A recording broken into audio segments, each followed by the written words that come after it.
Hello guys, good morning. Welcome to my vlog, Fresame Vlog. So ngayong araw na ito ay ang gagawin ko na naman dito sa bahay is maglilinis pa rin. Pero specifically magpalit na naman ng mga cortina and everything dito sa bahay.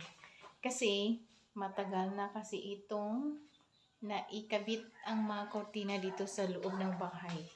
Dito sa baba at saka sa itaas. Kaya, tatanggalin ko na naman sila, papalitan para aking malabhan. Kasi madumi na sila. Kasi minsan kasi merong mga kamay talaga dito na hindi marunong gumamit ng mga basahan, mga proper na basahan. Kung saan-saan na lang sila magpunas. Especially dito sa aming mga kortina. Tingnan mo ang aming kortina, guys. Hindi makita ang dumi.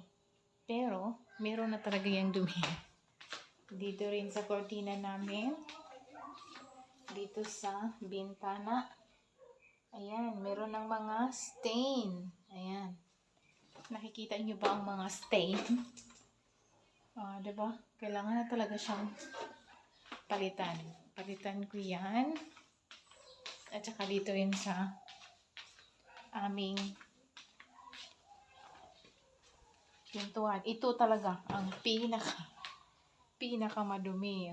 Diba? Ayan. Makikita nyo ba yan, guys? Ayan. Diba? Ang dumi. Grabe talaga dito sa bahay. Ayan. Saan ka pa? Diba? So, kailangan na talaga siyang palitan. Kasi grabe. Wait lang, guys, ha? May tumawag sa akin saglit. Hello, guys. So, may tumawag sa akin, sorry. May tumawag sa akin yung kapatid ko kasi magpatrabaho siya doon sa kanilang bahay nila. Sa VCDU, sa subdivision. Kasi parang siya, ipa-renovate niya ang kanyang kusina. Kasi super duper na talaga ang pangit ng kanyang kusina doon sa kanilang bahay ng ating kapatid.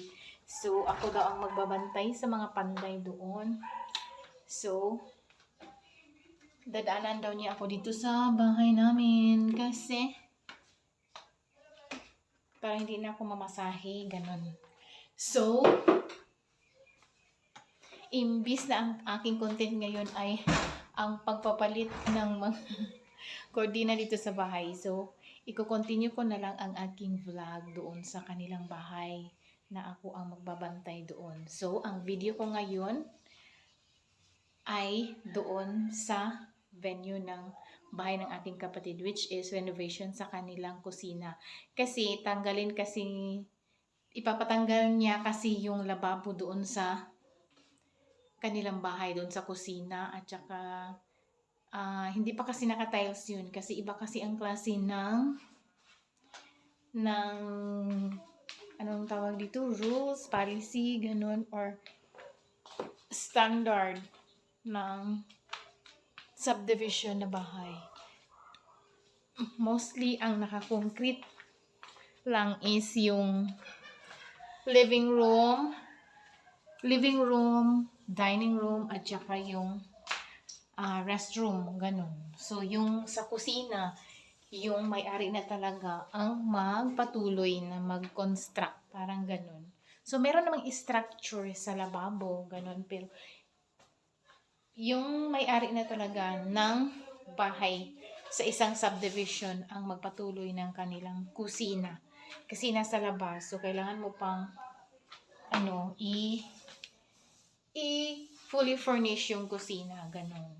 So, open air yung kusina. Depende din kasi sa klase ng subdivision na bahay ang kinuha mo. Kasi by category kasi yun. So, ganun siya. So, yun ang content ko ngayon. sa aking pagpatuloy ng aking video doon sa bahay ng aking kapatid. So, see you later guys. Bye! So, ayan na guys. Nandito na ako sa bahay ng aking kapatid. O, diba? So, ang ingay-ingay na ngayon kasi nag-umpisa na siya. Nag-renovation. Wala! Kasi benta. 50? Oh, naa. Bayaran ka niya po. This is my utang. Hala, naunsa mo na siya. Ano po? So, nandito na ako sa bahay ng aking kapatid. So, nag-umpisa na ang mga panday doon sa kanilang kusina ng aking kapatid. Kasi, magpa-wiring siya doon sa kusina. Yun ang main point. At saka, magpa-tiles na rin siya sa kanyang kusina. Anong nangyari sa aking boses? Meron ba akong 50 dito? O meron? Oh. Later na dito ha. Buyers. Okay, welcome. So, nagre-ready na rin ang aking pamangkin. Ay, going to school siya. O, diba? So, busy talaga ang lahat. Ay, kuya, pasensya na kuya ha. Nagbablog kasi ako. So, ayun. So, habang sila ay nagpanday doon sa kusina, sa bahay dito sa aking kapatid, inutusan naman ako ng aking kapatid na mag-price tagging. Mag-price tagging sa kanyang ayan, tuna products. So, 9 boxes ito guys. Contains of tuna sisig. Ito yung listahan niya nagbigay sa akin ng kapatid. Kasi nagpe-presyo ako sa mga tuna products dito at saka nagkikilo rin. Diba? So, tuna sisig, chorizo, chicken lumpia, tuna lumpia, tuna spicy na lumpia, tuna classic, original ang flavor, and what's this? Tuna shumai, tuna tempura, and pompano. O, diba? Yun ang tinitinda ng aking kapatid. So, bawat hapon kasi is magdi-deliver kasi kami ng tuna products sa saan mga offices dito sa aming lugar.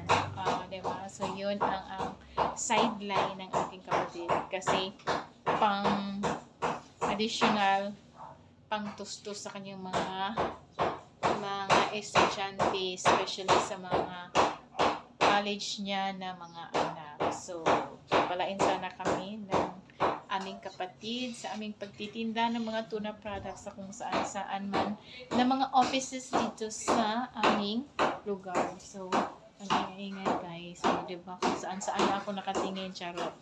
So, ayan, nagpa-price tagging na ako. Ang inuuna ko is yung pompano. So, ayan.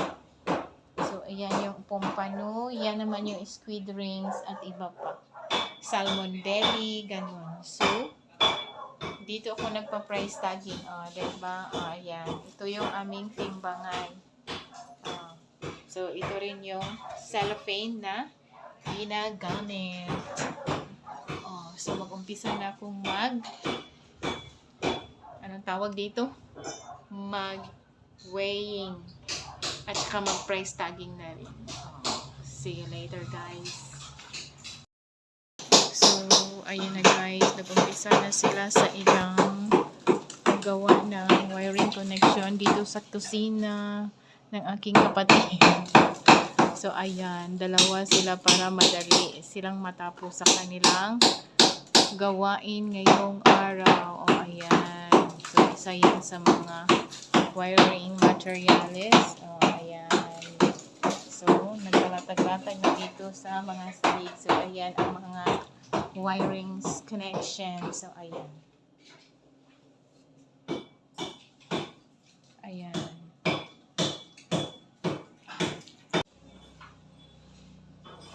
So, ayan. Tapos na rin akong price kilo at saka price tagging ng pompano kasi ang pompano kasi ang aking inuuna na dapat ilagay siya agad sa freezer kasi madali kasing matunaw yung ice sa pompano. So, nilagay ko siya sa cellophane. Ganon. So, ang pangalawa ko na naman gagawin kasi 9 boxes kasi ito eh. Meron namang iba dito na naka-sacking na talaga siya. na ilagay ko na lang siya diretso sa freezer. So, itong squid rings, ang aking uunahin kasi madali din itong matunaw. Ang hirap naman anuhin itong box na to sa squid rings. Ayan. Ayan. Ang hirap tanggalin. Hirap niyang buksan. Squid rings. Order namin itong mga product na to from Jensen, General Santos City.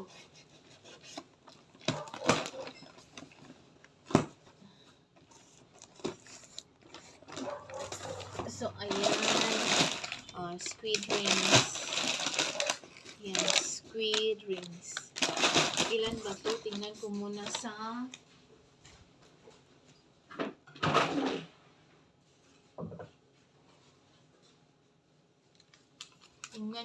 ito sa kanyang listahan. Squid rings is squid rings 10 kilograms lang sinasabi dito. Bilangin ko na lang 1, 2, 3, 4,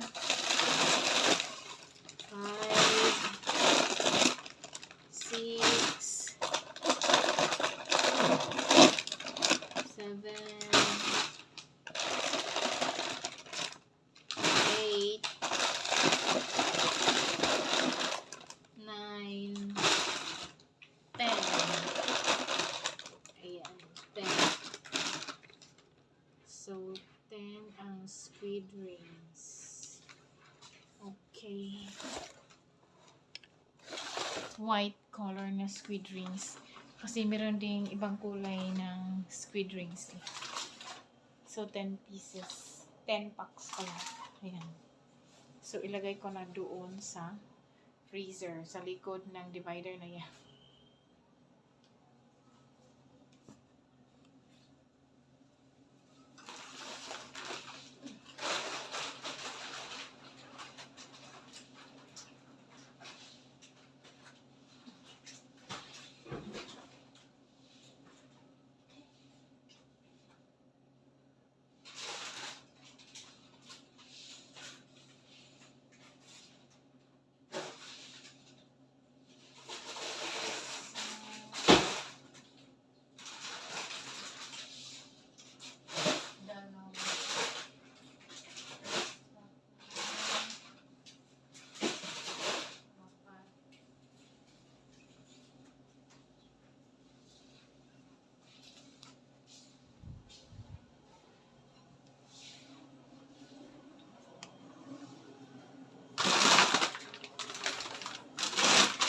Lima,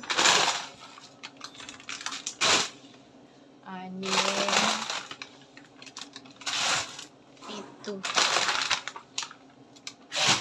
walo, siyam, 10. Sa dalawang freezer kasi ito dito guys. Maliit at saka malaki.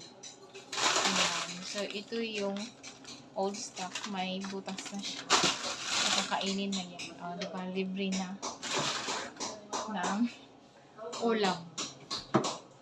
Dito sa bahay ng ating kapatid. Magtiyaga ka lang magluto. So, ang uunahin ko na naman is saglit ha. Nasaan na ba yung aking listahan? Kasi, yung kapatid ko naman ang may alam.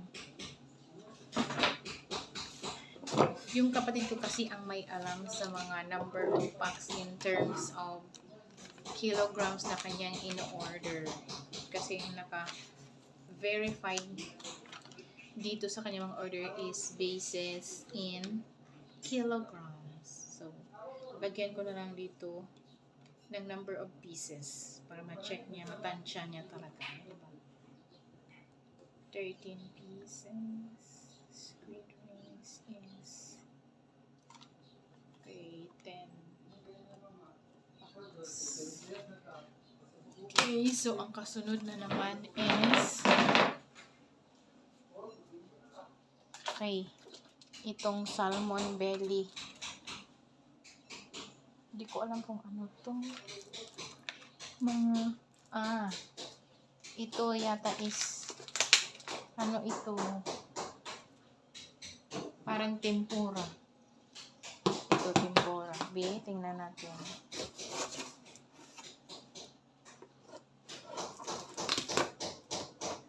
Fresh delivery ito guys from Jinsan. Nakakarga ito sa cooler van. Para fresh pa rin pagdating sa mga kanya-kanyang mga point of destination. Diba? Kasi hindi lang naman yung kapatid ko ang nag-o-order dito. Meron pa ring iba. Diba? Ang layo kaya. So, by van ang ano. So, magbibilang na naman ako ng tempura. So, ito yung tempura. Ayan. Tempura. Tuna tempura. So, isa. Dalawa.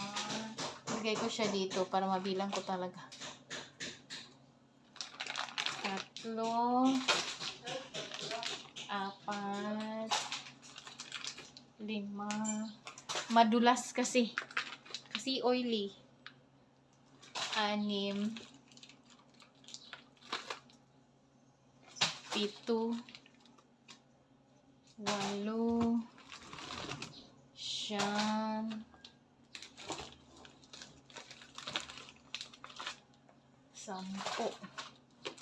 11, 12. 13, 14, 15, 16, 17, 18, 19, 20. So, in a box ng ganito kalaki, ayan, is 20 pieces ang laman. Okay. Madulas talaga siya. Hindi ko siya kayang pag-isahin ng 20 pieces, kargahin papunta doon sa freezer.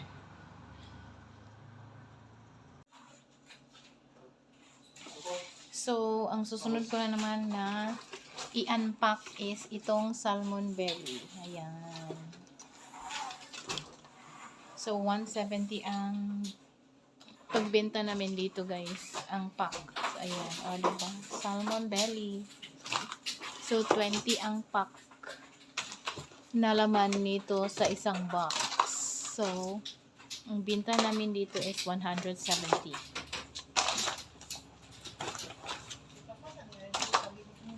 Ha? Ay, ipakuha na daw ang katong iyang gidala.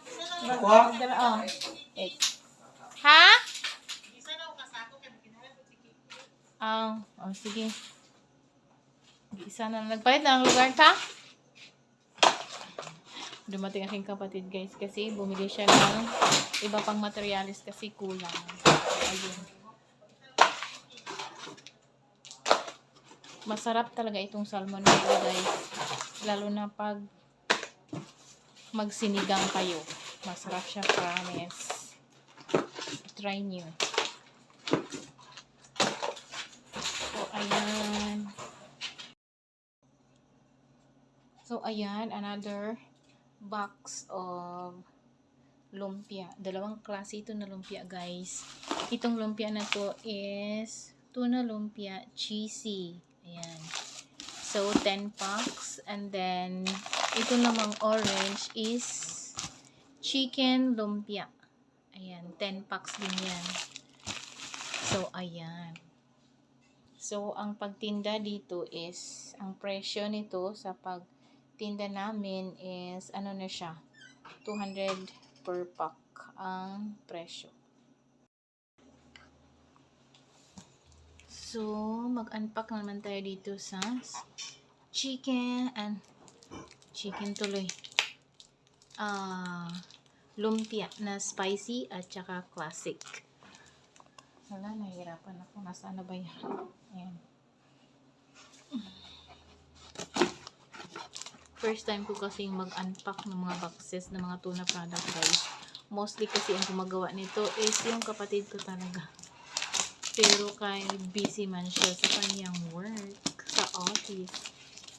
At saka late na rin ang pag-deliver nito.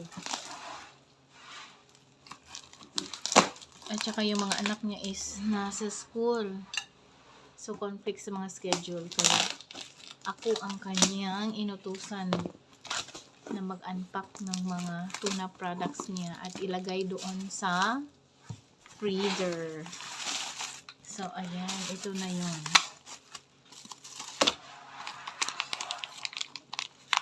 Same price na rin nito guys. Pag itinda na namin ito, 200 pesos per pack. So, ito yun. Tuna lumpia classic. Ayan, classic. 50 pieces yan guys. Ang laman ng isang pack. So, ang pagbenta namin dito is 200 pesos per pack. Pero ang pag-order niya dito is magkano ba? 1,450 sa isang box nito.